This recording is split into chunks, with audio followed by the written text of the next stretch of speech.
Live recording শর্তে জট শনিবারও হলো না মুখ্যমন্ত্রী জুনিয়র ডাক্তারদের বৈঠক। লাইভ স্ট্রিমিং এর শর্তে প্রথমে জটিলতা, লাইভ স্ট্রিমিং করতে রাজি হয়নি রাজ্য। ভিডিও রেকর্ডিং করার প্রস্তাব মুখ্যমন্ত্রীর, শনিবারই ভিডিও রেকর্ডিং চান আন্দোলনকারীরা। ভিডিও শেয়ার শর্তেও বৈঠকে জটিলতা।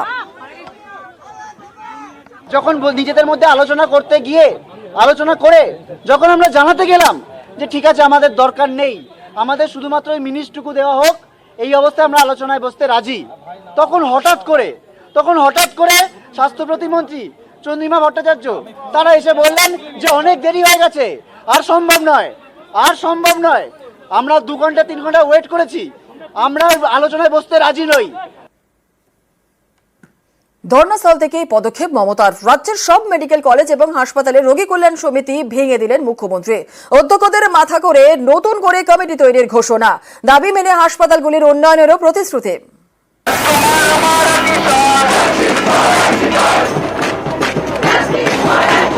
আমি সব হসপিটালের রোগী কল্যাণ সমিতিতে প্রত্যেকটা একদম রাজ্য থেকে শুরু করে সব মেডিকেল কলেজ এবং মাল্টি সুপার হসপিটাল যত রোগী কল্যাণ সমিতি আছে আমি প্রিন্সিপালের চেয়ারম্যান করব। সব মেডিকেল কলেজের আমি রোগী কল্যাণ সমিতি ভেঙে দিলাম। 9 আগস্ট আরজিকরের তরুণী চিকিৎসকের দেহ উদ্ধার, তারপর থেকেই তোলপাড়। এরই মধ্যে আরজিকর মেডিকেল কলেজে সহ রাজ্যের বিভিন্ন সরকারি হাসপাতালে থ্রেট কালচার থেকে শুরু করে দুর্নীতির অভিযোগ উঠেছে। এই আবহে শনিবার স্বাস্থ্য ভবনের কাছে জুনিয়র ডাক্তারদের ধর্নাস্থলে গিয়ে আরজিকর সহ রাজ্যের সব হাসপাতালে রোগী কল্যাণ সমিতি ভেঙে দেওয়ার কথা ঘোষণা করলেন মুখ্যমন্ত্রী। তিনি জানালেন অধ্যক্ষকে মাথায় বসিয়ে নতুন করে তৈরি হবে রোগী কল্যাণ সমিতি, তাতে থাকবেন জুনিয়র ডাক্তারদের প্রতিনিধিও।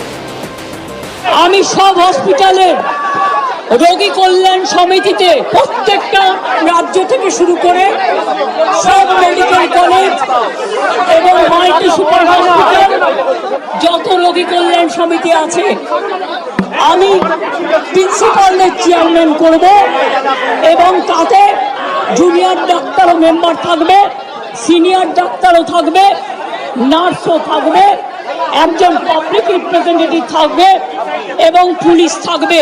সব মেডিকেল কলেজের আমি রোগী কল্যাণ সমিতি ভেঙে দিলাম।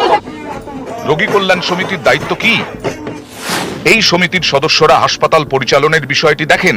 হাসপাতাল সঠিকভাবে পরিচালনের জন্য তহবিলের টাকা কোথায়, কিভাবে খরচ হবে তা নিয়ে সিদ্ধান্ত নেয় এই সমিতি। এতদিন সাংসদ বা বিধায়ক, স্থানীয় সরকারি আধিকারিক, স্বাস্থ্য বিভাগের আধিকারিক, স্বেচ্ছাসেবী সংগঠনের সদস্য, প্রিন্সিপালরা থাকতেন সমিতিতে। অনেক হাসপাতালেই এই সমিতির চেয়ারম্যান হয়েছেন স্থানীয় বিধায়ক বা সাংসদ। বিভিন্ন সময়ে বিভিন্ন হাসপাতালের এই সমিতির দিকে উঠেছে অভিযোগের আঙুল। হাসপাতালের তহবিলের টাকা 9-6-এর অভিযোগ উঠেছে। এবার নতুন করে রোগী কল্যাণ সমিতি গঠনের ঘোষণা রাজ্যের প্রশাসনিক প্রধানের। আরজিকরের ঘটনায় প্রথম থেকেই অভিযোগের আঙুল প্রাক্তন অধ্যক্ষ সন্দীপ ঘোষের দিকে। তোলপাড়ের মধ্যেই সামনে এসেছে একাধিক চিকিৎসকের নাম। বিরূপাক্ষ বিশ্বাস কিংবা অভিক দে। দাদাগিরি থেকে দুর্নীতি, ভুরি ভুরি অভিযোগ, একের পর এক দাবি উঠতে থাকে। সেটা মেনে নিয়ে পদক্ষেপও করতে থাকে রাজ্য সরকার। সন্দীপ ঘোষের পদত্যাগের পর অধ্যক্ষ পদে সুরিতা পাল, সঞ্জয় বশিষ্ঠকে সরিয়ে সুপার বুলবুল মুখোপাধ্যায়। আরজিকরের একাধিক অফিসার বদল, সুরিতা পালের জায়গায় নতুন অধ্যক্ষ মানস বন্দ্যোপাধ্যায়, বুলবুল মুখোপাধ্যায়ের জায়গায় সুপার সপ্তর্ষি চট্টোপাধ্যায়। চেস্ট মেডিসিন বিভাগের প্রধানের পদ থেকে অপসারিত অরুণাভ দত্ত চৌধুরী। সন্দীপ ঘোষকে সাসপেন্ড করে স্বাস্থ্য দপ্তর। বিরূপাক্ষ বিশ্বাস কিংবা অভিজ্ঞে দুজনকেই সাসপেন্ড করে স্বাস্থ্য দপ্তর। পড়ুয়া ও ইন্টার্ন মিলিয়ে 51 জনকে আরজিকরে ঢুকতে নিষেধ। আরজিকরের পাশাপাশি রাজ্যের অন্যান্য হাসপাতালেও নানা অভিযোগে বিক্ষোভ হয়েছে, সেখানেও পর পর পদক্ষেপ। ছুটিতে পাঠানো হয়েছে উত্তরবঙ্গ মেডিকেলের পদত্যাগী ডিন সহ 3 চিকিৎসককে। অ্যান্টি র্যাগিং কমিটির চেয়ারম্যানের পদ থেকে সরানো হয়েছে পদত্যাগী ডিনকে। 6 মাসের জন্য সাসপেন্ড করা হয়েছে 5 ডাক্তারি পড়ুয়া। এফআইআর দায়ের করা হয়েছে চিকিৎসক অভিজ্ঞদের বিরুদ্ধে। 3 চিকিৎসকের হাউস স্টাফশিপ বাতিল করা হয়েছে। পদত্যাগ করেছেন বর্তমান মেডিকেলের ডিন অফ স্টুডেন্টস।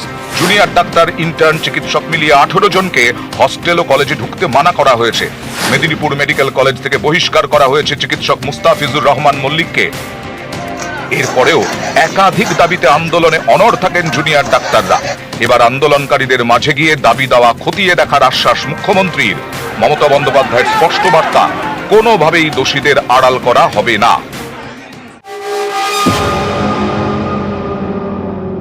আপনাদের যে ডিমান্ড আছে আপনারা আমাকে বলেছেন, যদি সত্যি কেউ দোষী হয় দোষীরা শাস্তি পাবে। দোষীরা কেউ আমার বন্ধু নয়, দোষীরা কেউ আমার শত্রুও নয়। আর আপনারা যারা ভাবছেন কেউ আমার বন্ধু, আমি তাদের চিনি না, আমি তাদের জানি না, এবং আমাদের সাথে কোনো সম্পর্ক নেই। তারা এসছেন প্রসেসের মাধ্যমে, এই প্রসেস ফাইনাল হয়ে আমার কাছে আসে মাত্র 1 মাসের মধ্যে। যারা এসছে তাদের কথা যদি খুনের সাথে, মার্ডারের সাথে, দুর্নীতির সাথে যুক্ত থাকে, আমি নিশ্চয়ই সাধ্যমতো চেষ্টা করব কথা বলে অ্যাকশন নেব। একটা টেন্ডার কেস আজ পর্যন্ত আমার কাছে আসেনি। কোন রোগী কল্যাণ সমিতি কি কাজ করে এটা আমি জানি না, এগুলো আমার আন্ডারে আসে না। যদি আপনাদের কোনো কমপ্লেন থাকে, কমপ্লেনের ভিত্তিতে নিশ্চয়ই আমরা তদন্ত করব। তদন্তে যদি প্রমাণিত হয় আমি নিশ্চয়ই সাজা দেব। নিউজ 18 বাংলা।